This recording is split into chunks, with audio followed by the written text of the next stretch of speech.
Please, stop pushing, I really can't take it anymore. The concert venue was packed with people, but the man behind me was clinging to me like a leech. And of all things, I was wearing a miniskirt today, which only encouraged him to take advantage of the situation. He actually lifted my skirt, pressing tightly against my buttocks. Just then, someone in front of me bumped into me, and I stumbled backward. The next second, I felt something slide in, and my body instantly froze. My name is Mandy, a die-hard fan. So, in order to be noticed by my idol in the crowd, I completely went all out today. I not only wore the heaviest makeup, but also my most daring outfit. A deep V-neckline revealed a dazzling expanse of white skin, swaying with every step.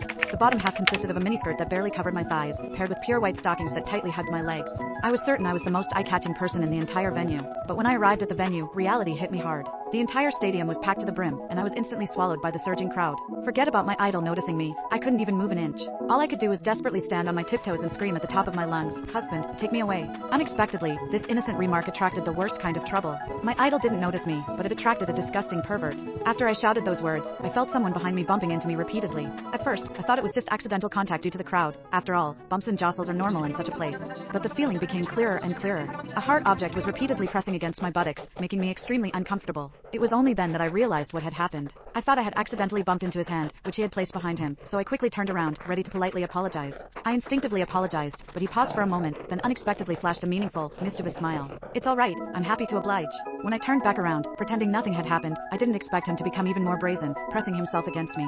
The force was more deliberate than before, so I had to force all my attention onto the idol, desperately trying to ignore the strange feeling behind me. But the man became increasingly bolder. The next second, he actually lifted my skirt and pressed himself tightly against me. Unfortunately, I was only wearing a thin strap dress that day, so my entire buttocks were completely exposed. I could clearly feel something directly touching my skin. I instinctively thought it was his finger, but then I realized something was wrong. I discovered that the warm, firm touch couldn't possibly be a finger. Instantly, my mind went blank. I had lived 20 years, and this was the first time a man had treated me like this.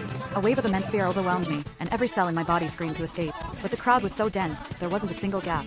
I was like a deer caught in the headlights, unable to move. I instinctively tensed my entire body, trying to resist the fear with my rigid posture. The moment my buttock muscles tightened, I inadvertently clamped down on that so-called finger, and a strange tingling sensation instantly spread through me, making my face flush. What confused me even more was that I didn't reject this feeling. In fact, deep down, a hidden sense of anticipation arose.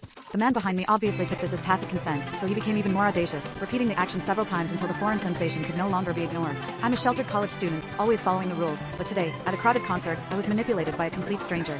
Instantly, an indescribable feeling of humiliation surged through me. I wanted to cry out, but my throat felt like it was being squeezed by an invisible hand. I couldn't make a sound. Even worse, the force behind me pressed the thin strap tightly against my body, and a strange, sharp pain spread through my limbs, lingering stubbornly. The next second, I involuntarily let out a soft moan. The immense shame made me want to disappear on the spot, so I bit my lip hard, desperately suppressing the sound that threatened to escape, my throat aching. The deafening music and the frantic screams around me became his perfect cover.